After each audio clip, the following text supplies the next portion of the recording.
Hello everyone, and welcome to the History Program, a show dedicated to retelling the remarkable stories of the past. U.S. Special Forces Major Charlie Beckwith, a veteran of the Korean War who later served in Vietnam, once praised the People's Army of Vietnam, saying, "I would trade everything I have for 200 soldiers like them. They are the finest troops I've ever seen, dedicated, skillful, and fearless." His words reveal the extraordinary strength and ingenuity of the Vietnamese forces, a true people's army, where anyone could become a soldier. Even a 12-year-old boy, who couldn't yet count, could serve as an intelligence agent. Just like little Hong, the spy at Phay Cot Outpost we mentioned in the previous episode. Back then, Hong was only 12. Every afternoon, he took his buffaloes to graze right in front of the enemy's outpost. The soldiers stationed there were fond of him, often inviting him inside to play, never suspecting that Hong was actually part of the Vietnam Propaganda Liberation Army, secretly gathering intelligence. Normally, spies are well educated and multilingual, but Hong couldn't read or count. That was a serious disadvantage. How could such a child possibly be trusted with a mission? Hong couldn't count the number of rifles the enemy had, nor distinguish between types of guns. But necessity breeds ingenuity. He found a way. Each time he went to the stream, Hong picked up small pebbles. When he saw a light weapon, he dropped a small pebble into his left pocket. For a larger gun, he placed a bigger pebble in his right.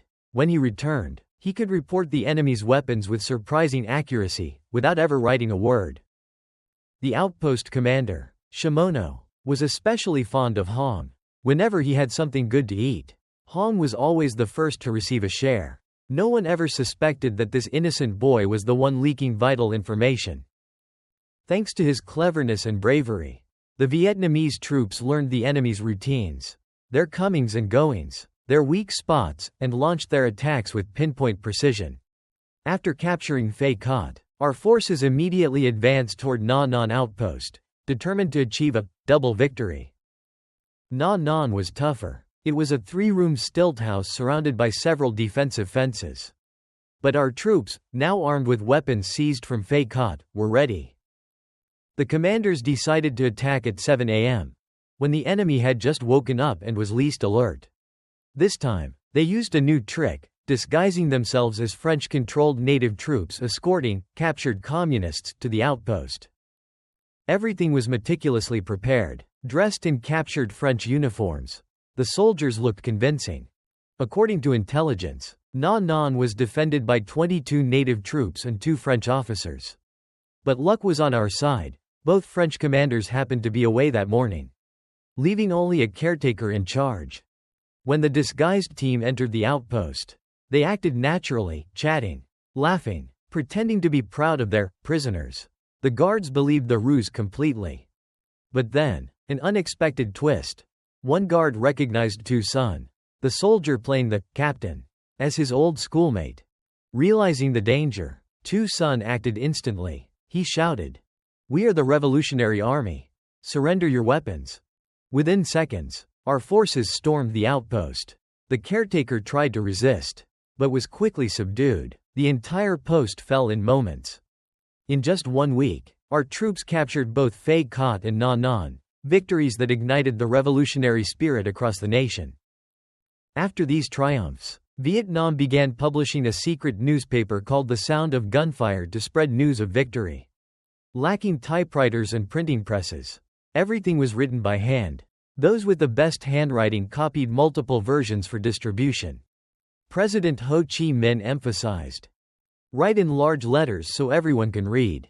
Keep it short and clear, so the message reaches all."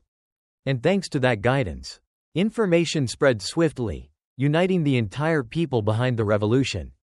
Uncle Ho also taught journalists a lesson that still rings true today.